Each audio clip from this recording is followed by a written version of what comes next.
Bienvenidos a Hablemos Claro sobre Biblia, Mente y Familia. Hoy en un programa especial porque Hablemos Claro es red de bendición. Nos acompaña Yulisa Gómez y Fernando de la Cruz y esto es Hablemos Claro.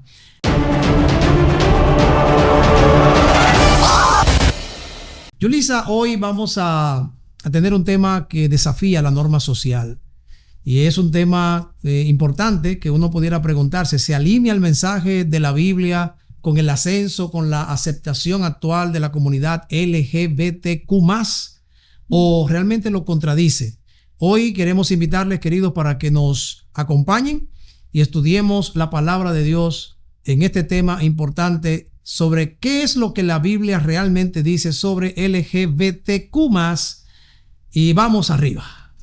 Cuando nosotros leemos en Eclesiastés 3:7, leemos que hay tiempo para callar y tiempo de hablar. Así es. Y ese versículo bíblico me hace preguntarle, pastor, ¿por qué traemos ese tema aquí a Hablemos Claro? Bueno, en primer lugar, porque estoy preocupado. O sea, estoy preocupado por la dirección que está tomando la sociedad. O sea, cómo esa dirección impacta a la iglesia que amamos. Me preocupa la próxima generación, Yulisa, y cómo los adultos jóvenes que tenemos están absorbiendo un mensaje que no se alinea con la Biblia, que no se alinea con la palabra de Dios. Me preocupa también los niños cuyas mentes están saturadas de información sobre la comunidad LGBTQ+, y es por esa preocupación, es por ese amor, por ese cuidado que hablamos hoy en Hablemos Claro de este tema. Sí, y de hecho que es tan preocupante que antes era como algo tapado, algo que era anónimo, era una doctrina que se estaba introduciendo de una forma sutil, pero ahora vemos una intención bastante clara, bastante pública. De hecho, el 24 de junio del 2023, en el mismo New York Post, ellos hacen una incidencia, o mejor dicho, ellos publican acerca de una marcha drag queen que hubo en Nueva York. Entonces, ellos estaban coreando. Pastor, le estoy diciendo que en la calle, no era de que, ay, no, en la calle ellos estaban coreando. Estamos aquí, somos queer, venimos por sus hijos. Tremendo, tremendo. Eso no me sorprende porque, como tú decías, en los últimos años, esta retórica contundente y escandalosa se ha convertido en algo común. De hecho, alguien dirá, bueno, pero es que ese tema ya, alguien me dijo, ese tema ya está gastado. No, no está gastado, es un tema actual, es un tema presente. De hecho, hace 2 años, el coro de hombres gay de San Francisco lanzó un video donde 81 de sus miembros cantan una canción con ese mismo estribillo parecido: convertiremos a tus hijos. Sucede poco a poco, de forma silenciosa y sutil, apenas lo notarás. Sí, sí, exacto. Entonces, no se trata, fíjense que no están apuntando a los adultos. Es más, ni siquiera están apuntando tanto a los jóvenes, están apuntando a los niños. Y de hecho, también algo que se está poniendo en el tapete es la discusión de ese tipo de temas dentro de las escuelas. O sea, no solamente si se trata o no el tema, sino de la inclusión. O sea, realmente es... Sí, no, hay niños de 4 hasta 8 años que están expuestos con libros sobre este tema, libros que hablan sobre la comunidad, que hablan sobre fantasías sexuales desde una edad muy, muy temprana. Y estos libros se colocan de manera intencional para adoctrinar a los niños en la escuela. Ahora que hubo un cambio de gobierno, o que va a haber un cambio de gobierno en Estados Unidos, hay una gran preocupación en esta comunidad porque ellos sienten que van a perder terreno, que van a perder el terreno que habían avanzado y que van a retroceder. De hecho, Jack Ecker, un investigador de la Fundación Heritage, señala que los niños son cada vez más objeto de contenido sexual, bajo el pretexto de que hay que educar sexualmente para la inclusión. Hasta aquí se ha hablado en este país bastante de ese tema, pero más allá de ser inapropiada para los niños, Ecker cita investigaciones que muestran que la exposición a contenido sexual en la primera infancia está relacionada con una mala salud mental, comportamientos sexuales riesgosos y además con adicción a la pornografía en la edad adulta. O sea que es un asunto serio. Estamos hablando de cómo afecta al niño en el presente, cómo le va a afectar en el futuro, cómo él puede desarrollar comportamientos sexuales de riesgo. Y hay muchísimos ejemplos. Pudiéramos aquí gastarnos hablando de cosas que vemos en las redes, ejemplos de gente de gente adulta que se cree una cosa, pero violando niños, haciendo cuantas cosas que uno se horroriza. De hecho, hay un movimiento que está dirigido por Marshall Kill y Erastes Spill, que son defensores de la comunidad LGBTQ+, que publicaron un libro, un artículo que se llama The Overhauling of Straight America, o sea, Renovando América, en el que ellos describen una estrategia maestra, en la cual ellos quieren cambiar la actitud hacia el estilo de vida LGBTQ+, y su plan es influir en la conversación pública, hablando sobre el estilo de vida en todas partes, en los medios de comunicación, para ir cambiando la mentalidad de las personas. Tú decías que era algo que se había estado haciendo de manera planificada, con mucho tiempo. Al principio la gente lo rechazaba abiertamente. Después vino que ya la gente decía, bueno, pero cada quien con lo suyo. Y ahora está el asunto que muchos dicen, bueno, hay que respetar a los demás. Hay que respetar la preferencia sexual. Y no solamente los adultos piensan eso, Yulisa. Yo he escuchado adolescentes diciendo, bueno, yo creo que con ese tema lo que hay que respetar es la preferencia de cada quien.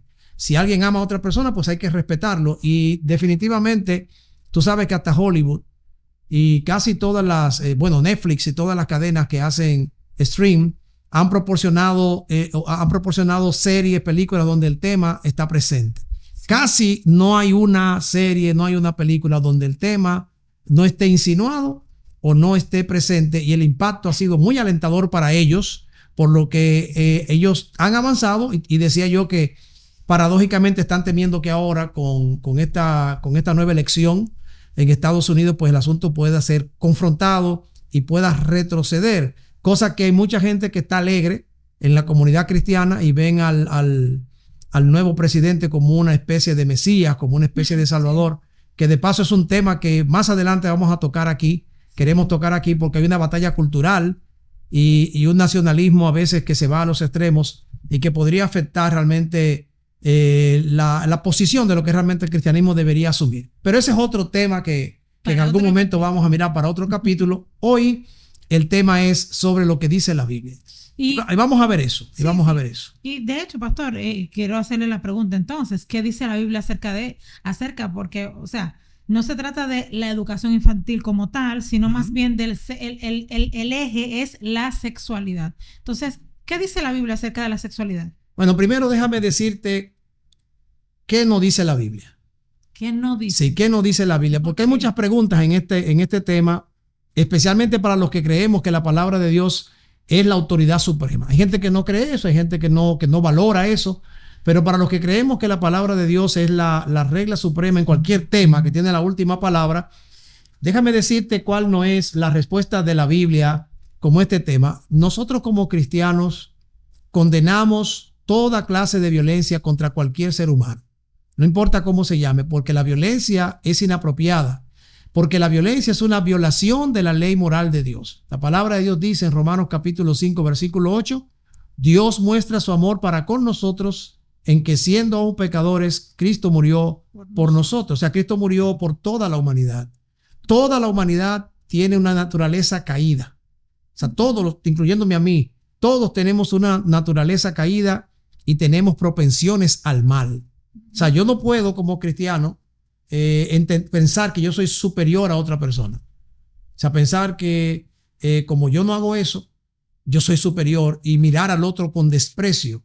La palabra de Dios dice en Jeremías 17, versículo 9, que no debemos tener un corazón que nos autoengañe. De hecho, él dice el corazón humano es engañoso. Más que todo. Más que todo. Y desesperadamente malvado. En otra versión dice y perverso. ¿Quién lo conocerá? Y Pablo dice en Romanos 3:23 que todos hemos pecado y estamos destituidos de la gloria de Dios. Pero Cristo, en su amor divino, en su gracia, en su misericordia, dejó el cielo, vivió entre nosotros, enfrentó cada tentación que tal vez enfrentaríamos y salió victorioso sobre el mal. Por lo tanto, quiero dejar claro, para que nadie se confunda, que este no es un tema de odio. O sea, no hay lugar para el odio al hablar de este tema. No hay lugar para el odio en una respuesta cristiana a este tema. Jesús amó a sus enemigos y nosotros debemos aprender a amar a toda la humanidad, incluido a los que no viven un estilo de vida como el nuestro. Como cristianos, creemos que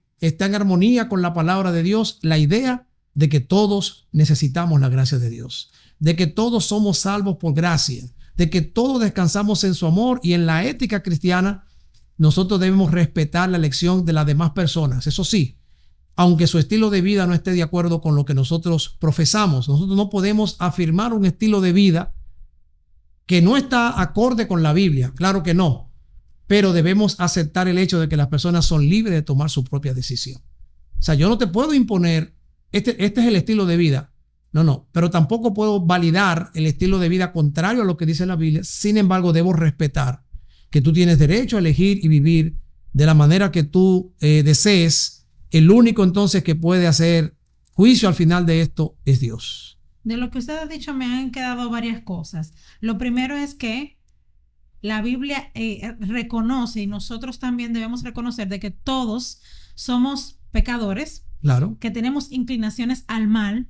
Es decir, que eso que estamos viendo es algo que la Biblia ya lo estaba mirando. Claro, de hecho, es algo que se menciona en la misma historia pues de los inicios de nuestra historia. Ahí, valga la redundancia, con Noé y todo ese entorno que aconteció en su vida, ¿no? El tema de los ángeles y pues la cultura, los habitantes. O sea, nosotros como cristianos debemos tener eso de que vamos a decirlo natural. Vamos a decirlo hasta ahí.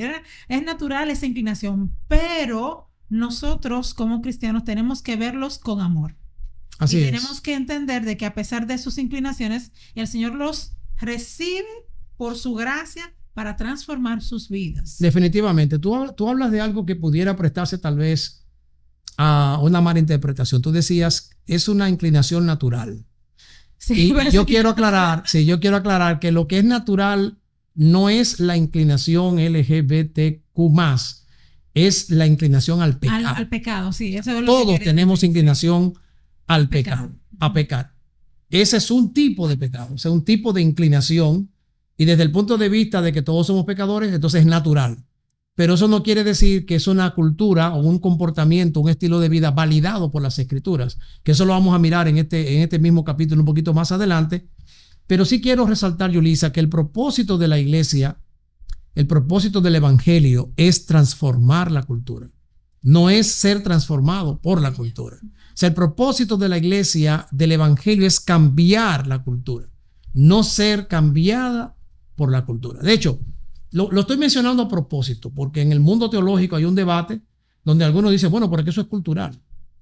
Y hay que aceptarlo porque es cultural. Pero la verdad es que el evangelio en sí mismo es una cultura. O sea, cuando yo vengo al evangelio, yo entro a una cultura de vida, asumo un estilo de vida. Ya mi cultura normal de donde yo vengo, nosotros somos dominicanos, pero yo no puedo decir, bueno, como yo soy dominicano y me convertí al evangelio, yo puedo hacer un merenguito cristiano, un dembow, que lo hacen otra gente, algunos lo hacen, pero en realidad lo hacen porque han malentendido el asunto. O sea, yo no debo adaptar el cristianismo a la cultura. El cristianismo no es para adaptarse a la cultura, el cristianismo es para transformar la cultura.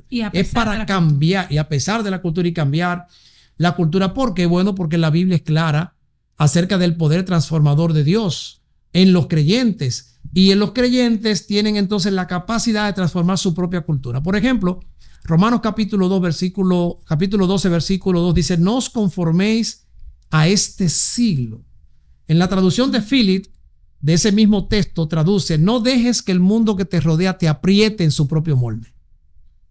Wow. Esa es una traducción del mismo texto, muy interesante. No dejes que el mundo que te rodea te atrape en su propio molde, sino transfórmate. ¿Cómo? Por la renovación de la mente, para que comprobemos cuál es la buena voluntad de Dios, agradable y perfecta. Como tú decías, Dios ama a esas personas tal como son, pero no quiere dejarlos así. Él quiere transformarlos a imagen y semejanza de Cristo Jesús. Una nueva vida en Cristo. Amén, así es. Pablo habla de eso. Pablo habla de que debemos salir y cambiar la cultura, hacer luz en el mundo. Por ejemplo, en Filipenses 2:15 él dice, para que seáis irreprensibles y sencillos, hijos de Dios sin mancha en medio de una generación torcida y perversa, entre los cuales resplandecéis como lumbreras en el mundo, reteniendo la palabra de vida para que puedan regocijarse en el día de Cristo. Por lo tanto, tal como dice la palabra en el Salmo 119:105, lámpara es a mis pies tu palabra y lumbrera a mi camino. O sea, la Biblia, la palabra de Dios, es la que nos permite distinguir entre la verdad y el error, entre lo que es normal y lo que es una desviación de lo que Dios ha establecido. Pablo habla de una generación torcida, de una generación perversa, pero nosotros no debemos imitarla, sino que con la ayuda de Dios podemos ser entes de cambio, entes de transformación. Una cosa que hay que tener claro es que ese tema de LGTBQ+ ataca a un punto en específico, ataca a un área en específico, y que es el matrimonio. Así es. Entonces, pastor, ¿qué nos dice la Biblia acerca del matrimonio? O sea, deberíamos nosotros también mirarlos como una diversidad, porque el amor, pastor, el amor, pero el amor es bueno. Claro pastor. que sí. El amor es bueno, y se aman diferentes formas de amar, y será cierto. ¿Qué dice la Biblia de Mira, eso? la base bíblica del matrimonio es clara. Y como tú decías, esta cultura está tratando de atacar la base misma del matrimonio. En Génesis capítulo 1 encontramos la base. La base para comprender toda la sexualidad humana está en el matrimonio, como Dios lo estableció. En el verso 26 de Génesis 1 leemos: entonces Dios dijo, hagamos al hombre a nuestra imagen, conforme a nuestra semejanza. Y ahora viene una parte clave que está en el verso 27. Dice, y creó Dios al hombre a su imagen, a imagen de Dios lo creó, varón y hembra los creó. Y en el verso 28 entonces dice, entonces Dios los bendijo y les dijo, fructificad y multiplicaos, llenad la tierra y sojuzgadla, ten dominio sobre los peces del mar, sobre las aves del cielo, sobre todo ser viviente que se mueve sobre la tierra. Si notamos, Yulisa, Dios creó al hombre y la mujer a su imagen, masculino y femenino, varón y hembra, para que fuesen una sola carne, en una relación que revela la magnificencia de la imagen de Dios, la amplitud de su imagen, la profundidad, y se revela en su magnífico amor.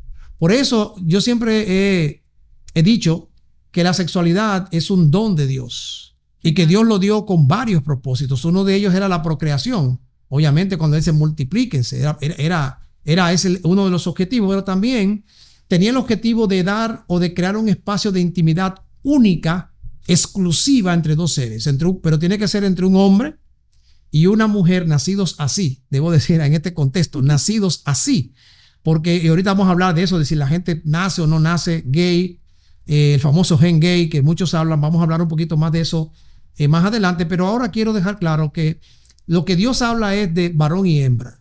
Primera de Juan 1:8, y tú hablabas del amor, dice Dios es amor. Claro. Pero ese amor se manifiesta plenamente cuando un hombre y una mujer creados a su imagen entran en la experiencia íntima de ser una sola carne, porque además el sexo tiene una connotación de placer. El placer sexual no es pecado.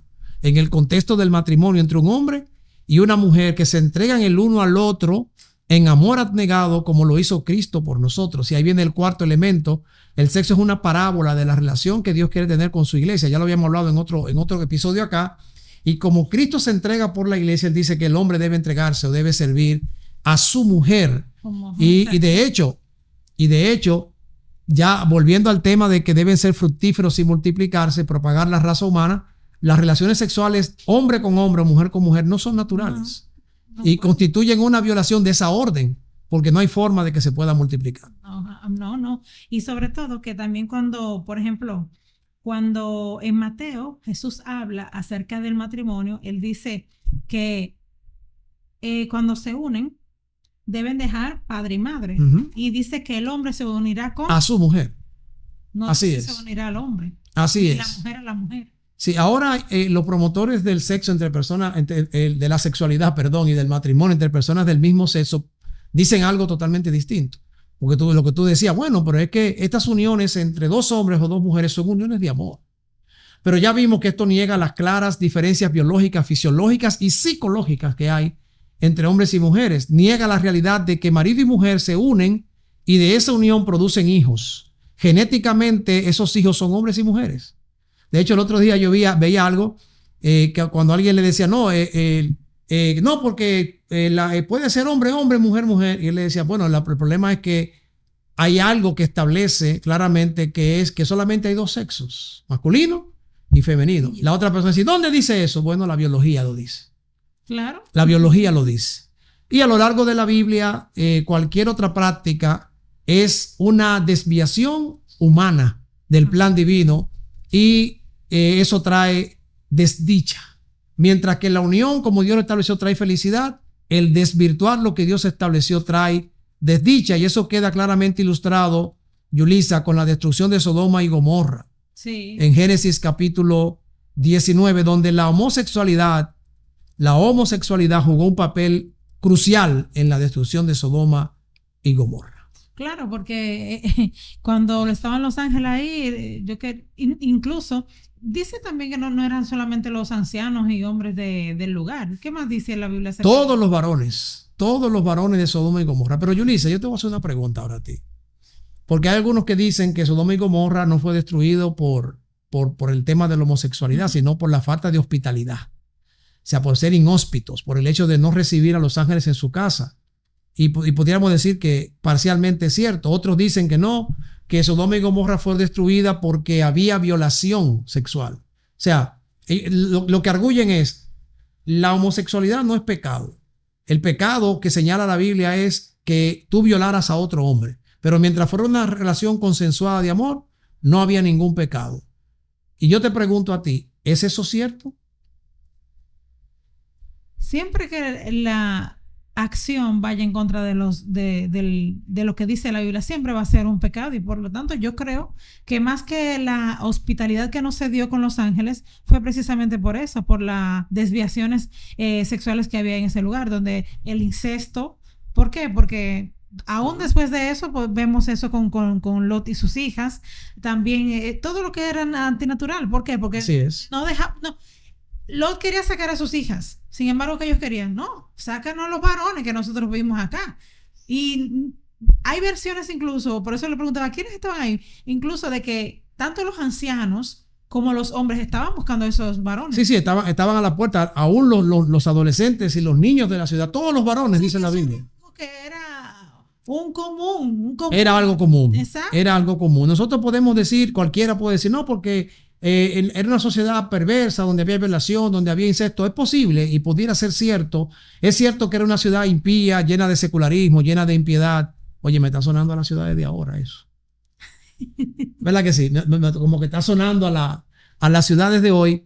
Todo eso pudiera haber estado ocurriendo, pero debemos dejar claro aquí que la idea de que Sodoma y Gomorra fueron destruidas está basada en que se desviaron del plan de Dios para la sexualidad humana, que es entre un hombre y una mujer nacidos así. A mí me gusta mucho lo que dice Martín Lutero en su comentario sobre Génesis 19.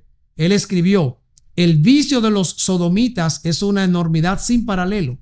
Se aparta de la pasión y del deseo natural implantados en la naturaleza por Dios, según los cuales el varón tiene un deseo apasionado por la mujer. La sodomía, o podría decirse la homosexualidad, anhela lo que es enteramente contrario a la naturaleza. Eso incluye el lesbianismo, el bisexualismo, el transexualismo, cualquier otra práctica que sea una desviación de lo que Dios estableció. O sea que cuando Lutero aborda este tema, habla de la homosexualidad claramente, macho con macho, ardiendo en pasión el uno por el otro, en el contexto de Génesis 19, y en toda la Biblia tenemos claro que Dios creó a Adán y Eva y no a Adán y Esteban. Sí, y de hecho, cuando habla acerca de lo que es ardiendo en pasión, significa que no fue algo casual. Sí, ni una fiesta que se armó. No, dice ardiendo en pasión como que tenían una relación como si fuesen varón y hembra. Así es.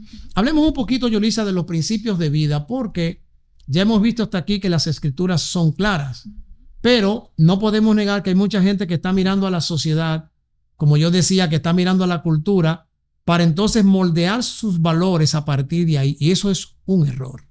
Un gravísimo error cuando tú, para poder decir cuáles son tus valores, cuáles son tus principios, tú miras a la sociedad o miras a la cultura.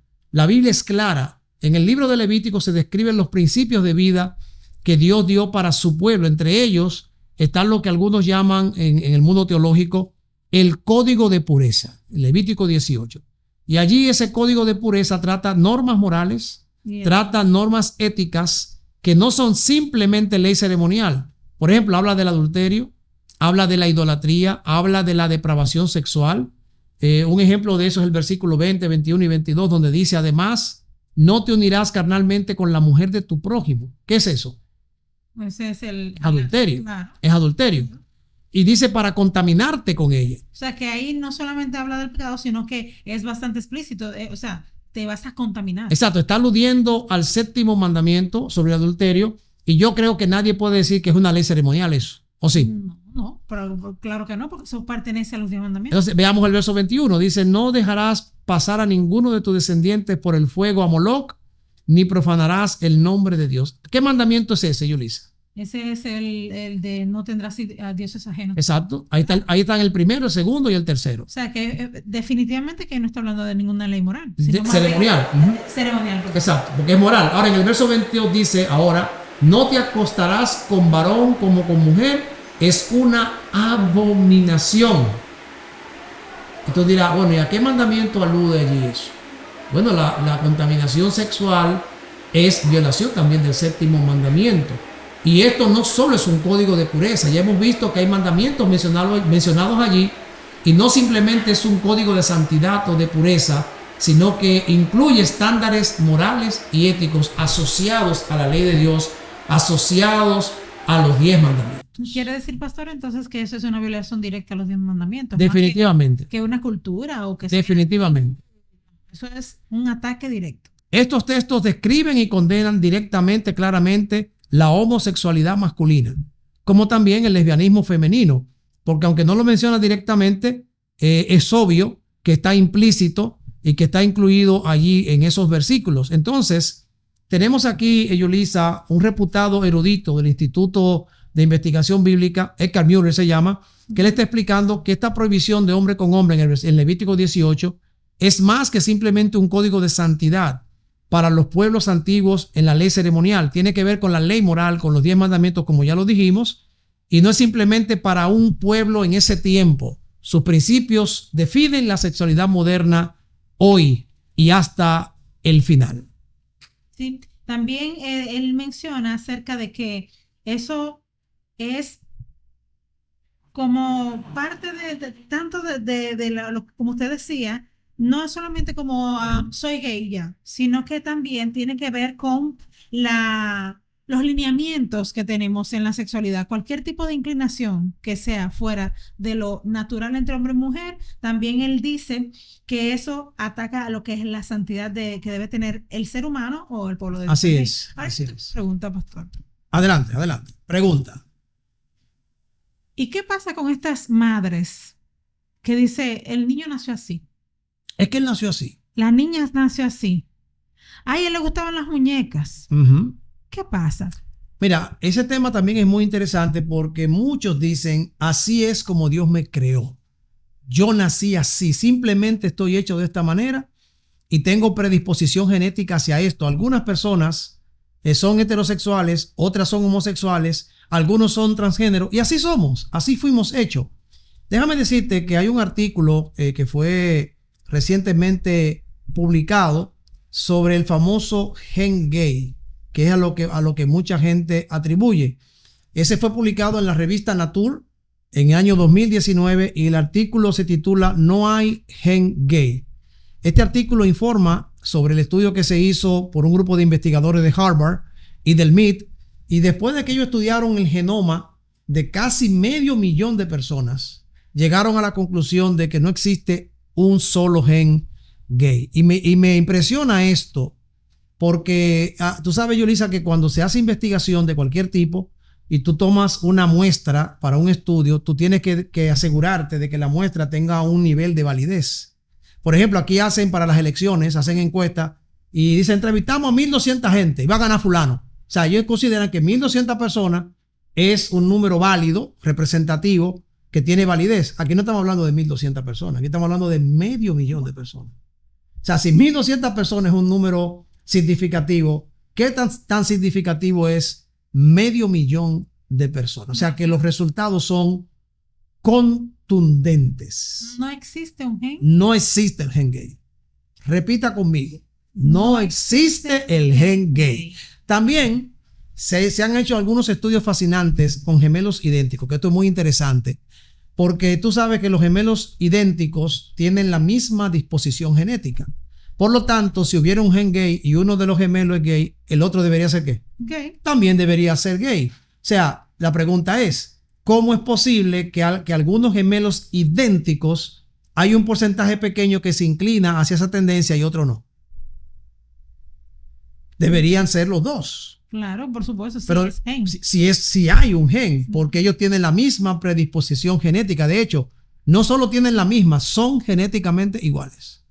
Por eso son gemelos. Se esperaría entonces que ambos tuvieran la misma predisposición, pero eso no es lo que la investigación ha encontrado. Ahora, supongamos que algunas personas nacen con tendencias a tener relaciones sexuales de hombre a hombre o de mujer a mujer.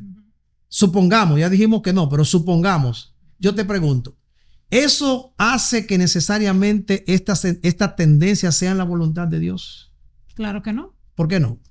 Porque si hubiese sido así, entonces hubiera creado 2 mujeres en el Edén. Ok. O 2 hombres. O 2 hombres. Bueno, o quizás hubiera creado a Adán y a Eva y a un Pablo. Ok. Adicionalmente para que hubiera un rejuego, ¿verdad? Sí, claro. Ok.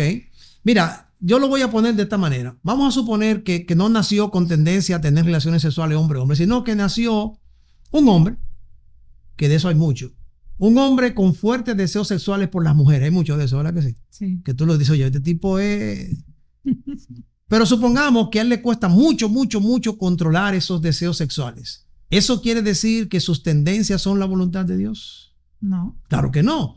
Ahora, ¿qué pasa con una persona que nace con la propensión al alcoholismo? Que eso es muy probable. O sea, los niños de padres alcohólicos nacen con la propensión al alcoholismo. Y no solamente eso, algunos hijos de adictos nacen adictos. Nacen adictos. ¿Quiere decir eso que eso está en armonía con la voluntad de Dios? No, claro que no. Definitivamente que no. En el Salmo 51:5 David dijo, en pecado me concibió mi madre. O sea, todos tenemos ese quebrantamiento en nuestra propia vida. Todos nosotros tenemos una naturaleza caída. Todos.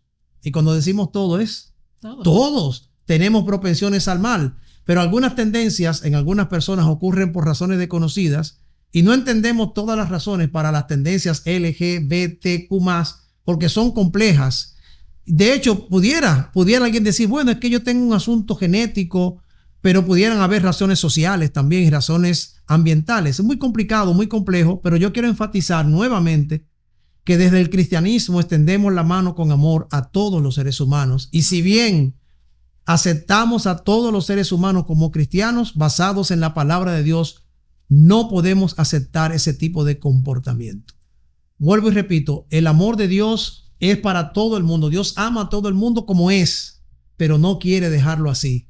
Él quiere transformarnos para que seamos semejantes a Cristo Jesús. ¿Dios ama al pecador?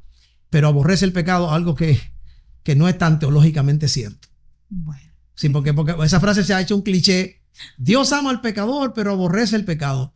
Bueno, en realidad Dios nos ama aunque seamos pecadores. Lo que pasa es que Él no nos va a dejar siendo pecadores, porque para salvarnos necesitamos ser transformados a Cristo Jesús. Por eso, Yolisa, quiero decirle a todos nuestros amigos que nos están viendo a través de esta plataforma que no olviden darle like, que no olviden compartir con otros este tema, que no olviden suscribirse a nuestro canal, porque ahora vienen las buenas noticias. Hay noticias increíbles, buenas nuevas para cada propensión que podamos tener, que pueda tener cualquier ser humano. Pablo dice en 2 de Corintios 7, de modo que si alguno está en Cristo, nueva criatura es. Las cosas viejas, Yulisa, pasaron, y es aquí que todas son hechas nuevas. Si estamos en Cristo, somos una nueva criatura. El mismo Jesús habló y Él dijo que deberíamos y podíamos nacer de nuevo. El poder de Jesús puede hacernos nuevos. Donde abundó el pecado, dice Pablo que la gracia sobreabunda. Así que, mi querido joven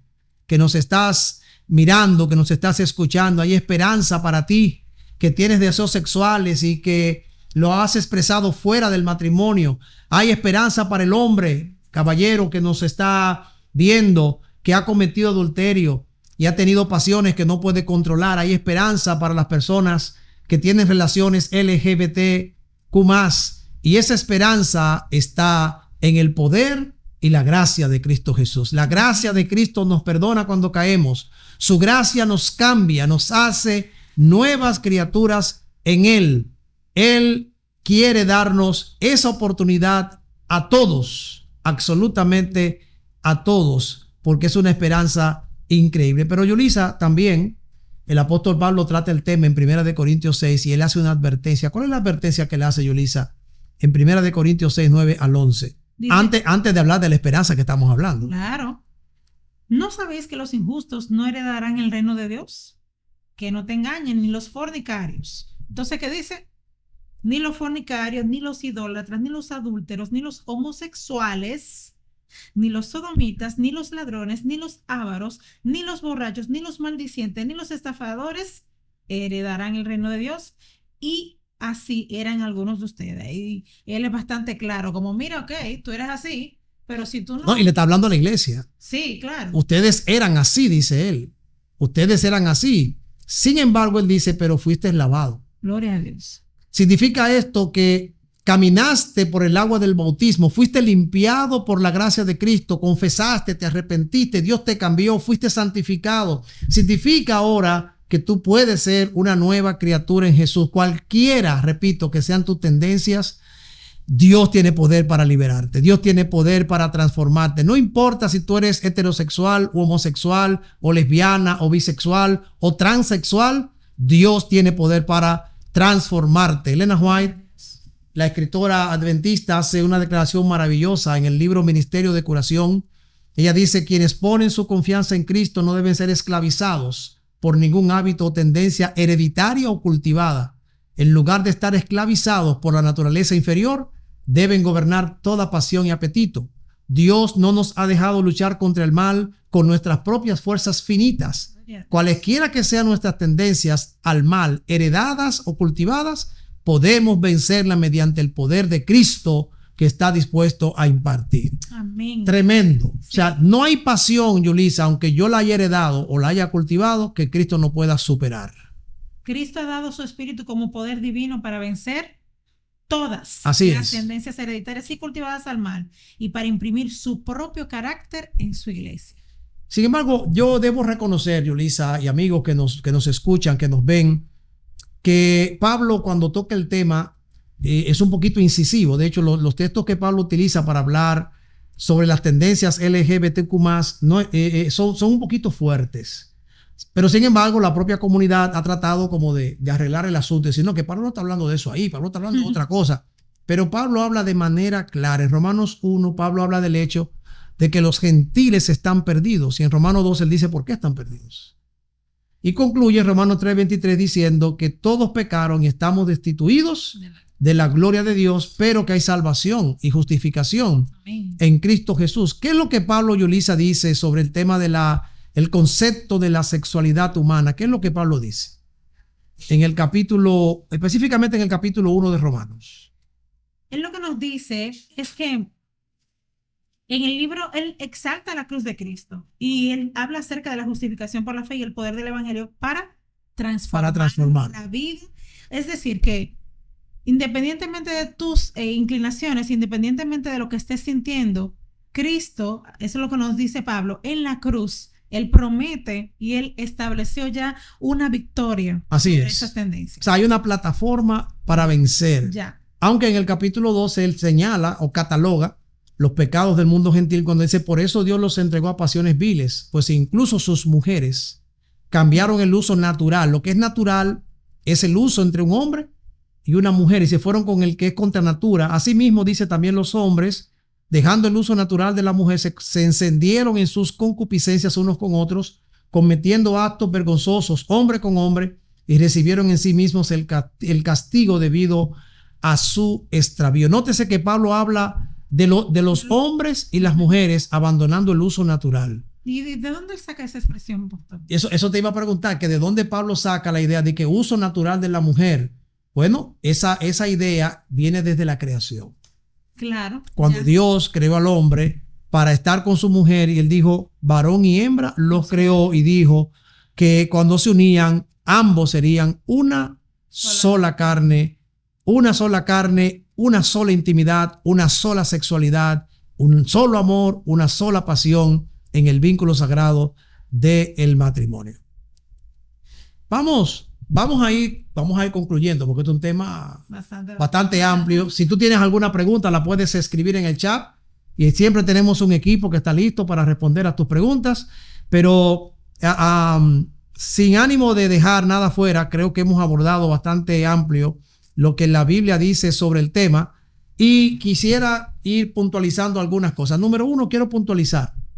La oposición de la Biblia a las uniones o matrimonios entre personas del mismo sexo está anclada en el plan de Dios, en la creación para el matrimonio, en la ley divina y en la confirmación explícita de Jesús de que el matrimonio es una relación permanente, monógama y heterosexual, diseñada así por parte de Dios. Segundo, quiero puntualizar que nosotros, los adventistas del séptimo día, somos muy claros al respecto. Sin embargo, debemos hacer una distinción entre orientación y acción LGTBQ+. O sea, cada uno de nosotros, debido al pecado, tenemos ciertas pasiones, deseos, orientaciones, pero por la gracia de Dios elegimos no actuar según ella. Lo que estoy diciendo es que alguien pudiera tener la orientación, pero no está condenado a practicar la acción. Y a permanecer. Y a permanecer en la acción, que es lo que te condena, que es lo que te lleva a la perdición. Yulisa, en resumen, al final ya, ¿cuáles son algunas de las cosas que podemos aprender de los principios bíblicos sobre la sexualidad humana? Yo creo que hay por lo menos 5 cosas, Yulisa. Veamos cuáles son. Lo primero es que Dios ha creado a todos los seres humanos a su imagen. Y a través de la caída y el quebrantamiento del pecado, todos tenemos tendencias ¿a qué? Al mal y propensiones hacia el mal. Número 2, Dios nos llama a amar, no a odiar.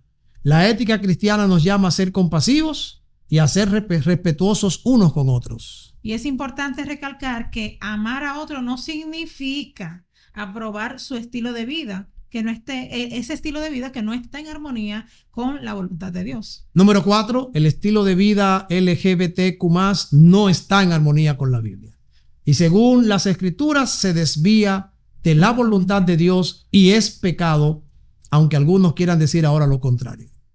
Y por último, y lo más importante, es que a través de la gracia de Dios, todos nosotros podemos experimentar una nueva vida en Cristo a través de su gracia transformadora. Así que lo más amoroso que podemos hacer es compartir la asombrosa gracia de Cristo, que perdona nuestro pasado, que transforma nuestro presente y nos da esperanza para el futuro. Así o más claro.